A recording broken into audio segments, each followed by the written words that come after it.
મારે એક મિત્ર છે ગભો. ગભાને બિચારાને કંપની ફોડ જીભ જલે ચોંટે અટકે ને અમારા બેયનો જન્મ ખૂબ નાનપણમાં, એટલે એમાં હું દાંત કાઢો, બધી વાતોમાં હું હે કરો. એ ગભો મારી પાસે આવીને મને કહે કે વેક્સિન દેવડાવવા જાઉં છું. મેં ક્યાં જાઉં છું? વેક્સિન દેવડાવવા. અમારે સુરત આરોગ્ય કેન્દ્ર વેક્સિન દેવડાવવા ગયા હતા. અહીં નર્સબેન બેઠા છે ને ગભાના અહીં હામો બેહેરો, તો સહજ રીતે ડૉક્ટરો પૂછતા હોય, નર્સબેન પૂછતા હોય, એ રીતે જ પૂછે, તમારો પહેલો ડોઝ છે કે બીજો ડોઝ? બીજો ડોઝ. અચ્છા, બીજો ડોઝ છે તો પહેલો ડોઝ કયા હાથે તમે આપેલો હતો?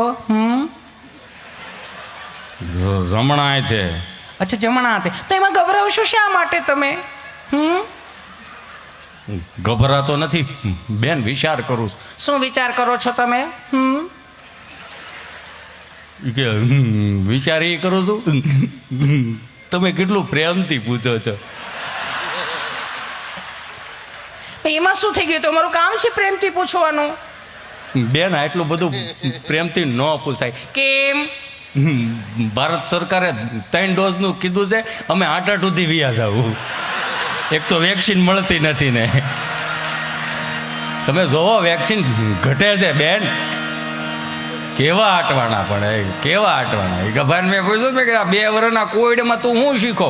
મને કે ઘણું આવડી ગયું. મેં કે શું આવડ્યું? એ કે હંજવારી કાઢતા કાઢતા આગળ આવવાનું, પોતું મારતા મારતા પાછળ આવવાનું. આમાં ઘણા શીખી ગયા પણ કોઈ સ્વામી કહે જ નહીં. અધરો અધર હાલ્યું જાય છે બધું.